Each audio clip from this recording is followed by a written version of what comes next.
Olá pessoal, tudo bem com vocês? E vamos para mais um vídeo da página Geografia com Futebol, só que dessa vez no YouTube.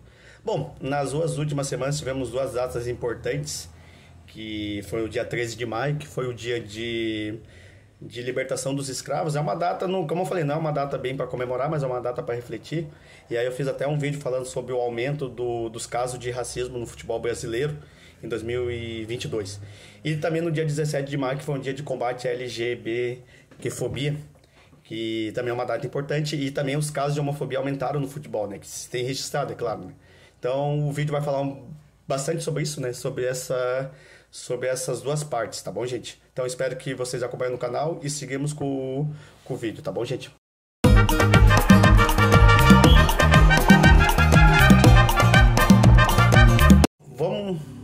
Vamos começar primeiro a questão do racismo no futebol brasileiro, né? Eu fiz um vídeo, inclusive o professor Marcelo, né, que trabalha com o Observatório Racial do Futebol Brasileiro, ele constatou que em 2022 foi o período que houve mais casos de racismo no futebol brasileiro, né? O recorde, depois eu vou mostrar o gráfico para vocês, o recorde, lógico, o dado ali é de 2021, né? Ainda não tinha um registro dos casos de 2022.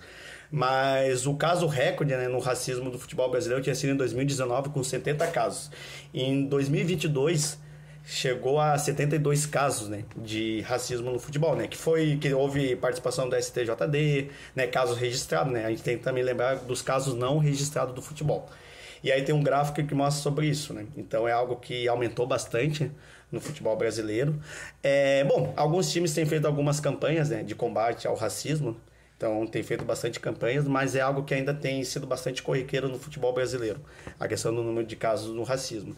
Bom, a ideia desse vídeo é falar mais sobre o futebol brasileiro, mas é bom a gente sempre entender que o racismo não é um problema só do futebol brasileiro, né? A gente sabe que na Europa o caso de racismo também é muito grave, né? Eu até citei um vídeo no TikTok sobre o Vinícius Júnior, né? Vinícius Júnior, perdão, que também tem sofrido bastante racismo lá na Espanha, né? Das torcidas rivais. Enfim, na Itália também tem acontecido bastante, né? Inclusive na Itália talvez seja o país que mais tem registrado casos de racismo no futebol. E aí tem um relatório bem interessante, né? Não, é um relatório bem complexo, né?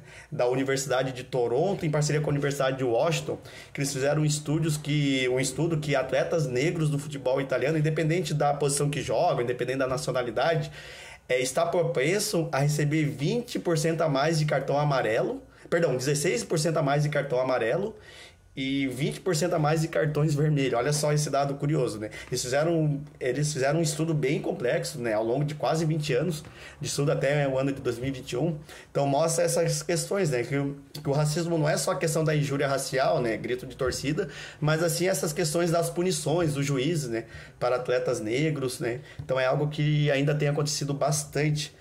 Não só no futebol brasileiro, mas também em outras esferas e outros países, né? Que eu acabei de citar aqui o futebol italiano. Então, eu acho que é legal falar sobre isso, né? Porque às vezes a gente fala, mas sempre teve, mas assim, ó, agora com esses estudos, com esses números, isso mostra, né? Que o racismo ainda está evidente no futebol brasileiro, mesmo sabendo que boa parte dos atletas que jogam futebol são negros, né? Então é algo bem pra gente refletir também, né? Bom, já o outro vídeo que eu falei, né? Eu fiz um vídeo curto no TikTok, mas agora trazendo com mais detalhes a questão também dos casos de homofobia, né?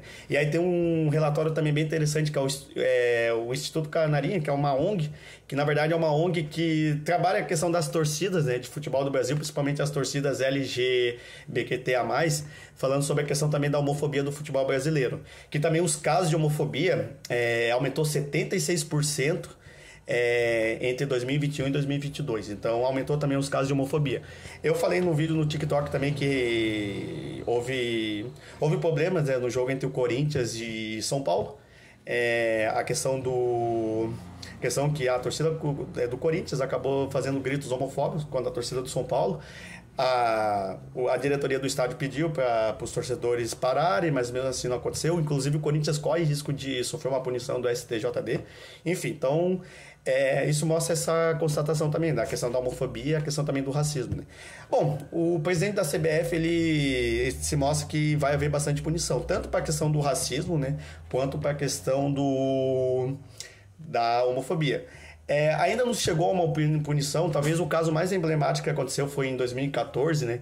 Que foi o que aconteceu com o goleiro Aranha, né? Na partida da Copa do Brasil entre Santos e Grêmio, em 2014, que houve insultos racistas, né, da torcida do Grêmio. Óbvio que a gente é bom a gente não generalizar, nem essa é a minha questão, mas devido a alguns torcedores fizeram alguns gestos racistas, né? E aí o que acontece? O Grêmio acabou sofrendo uma punição, acabou sendo eliminado automaticamente, né? E aí o Santos acabou avançando, né? No ano de 2014. Não houve alguma medida mais drástica em relação a isso, né? Mas o próprio presidente da CBF falou que promete endurecer esses casos, tanto na questão do racismo, das injúrias raciais, quanto na questão da homofobia. Tá bom, gente? Bom, e é legal também a gente tentar trazer a questão dos times, né? Eu falei muito essa questão que isso vale também a alguns apelidos pejorativos que acontecem, né? Eu falei da partida do Corinthians e São Paulo, né? Infelizmente, e eu falo até como torcedor também, foi muito comum, né? É um apelido pejorativo que se fez da torcida do São Paulo, né? Que era o apelido de Bambi, que era relacionado ao alce, que sempre foi alvo de provocação, né? Dos torcedores rivais contra o São Paulo, né? Essa questão. E por outro lado também tem muito esses apelidos pejorativos, isso é muito comum em algumas torcidas. Por exemplo, o Corinthians tem um apelido muito pejorativo que é o Gambá. Por quê? Porque o Corinthians, o CT do Corinthians fica próximo da Marginal, e como a Marginal, Tietê, o rio é bem poluído, e fedido mesmo, né? Aí muita gente associou os torcedores corintianos como Gambá, e até para dizer que os torcedores do Corinthians são pobres, sujos, né? Fedidos, né? O mesmo aconteceu também, por exemplo, a torcida do Inter, que é chamada de macaco, né? Alguns falam que não é pejorativo, né? Alguns gremistas falam por causa que o Inter surgiu 6 anos depois, imitava a torcida do Grêmio, ou o próprio Inter depois assumiu esse papel, né? Pelo fato de o Inter ser o time do povo, contra o time do Grêmio que tinha sido fundado por os alemães, enfim. Então essa questão dos apelidos pejorativos ainda permanece, né? Até o caso também do Flamengo ter o apelido pejorativo de mulambo, para associar os torcedores do Flamengo como pobres, bandidos, né? Então assim, são coisas que eu acho que a gente precisa sempre refletir e precisa acabar, né? Eu falo isso também, eu fui torcedor, já reproduzi alguns desses discursos, a gente sabe que o futebol, ele faz parte da sociedade, ele não está separado da sociedade, ele precisa aprender também o que tem acontecido com a sociedade, né? A gente mudar um pouco esse pensamento, que a gente pode provocar os nossos rivais, mas sem ser ofensivo, né? Eu acho que tudo isso é algo pra gente aprender e a desconstruir, né? Tá bom, gente? Mas como eu falei, né? A questão, por exemplo, da homofobia, né? Alguns jogadores, né, tanto no Brasil quanto no mundo, começaram a se assumir, né, nos últimos tempos. Talvez o caso mais emblemático, que foi um jogador que sempre foi alvo de piada também, que é o Richarlison. Recentemente ele assumiu ser bissexual em uma entrevista, né? E é algo que ainda é um tabu também no futebol brasileiro. A questão da homossexualidade, então é algo que ainda não é um tabu, né? Que o universo do futebol ainda é um universo muito machista em relação a isso. E é algo que ainda está sendo, digamos que desconstruído, tá bom, gente? Bom, o vídeo ele tenta trazer um pouco esse resumo, né, do que aconteceu, desses casos, né? Então, depois eu vou trazer ali os números, né? Eu acho que o vídeo ali vai mostrar alguns números, né, sobre esse aumento do caso de racismo e o caso de homofobia e as medidas, né, que a gente precisa combater, né? Eu falei das medidas de combate ao racismo, mas também alguns clubes têm feito campanha também de combate à homofobia, né? Talvez o caso mais interessante foi da torcida do Vasco ano passado, que teve uma partida com o Operário, na época que o Vasco estava na Série B, fez uma campanha bem interessante, né, com bandeiras, né, representando a cor LGBTQIA+, e inclusive tentar desconstruir essa questão da homofobia. Então foi um jogo bem interessante, né? E foi uma campanha bem interessante também da torcida do Vasco. Então é sempre bom a gente se apegar a alguns exemplos, né? E que eu falei, esse vídeo não sei se vai combater, mas é um vídeo pra gente refletir, né? E trazer essas informações pra vocês, tá bom, gente? Bom, tô encerrando aqui meu vídeo. Espero que vocês tenham gostado.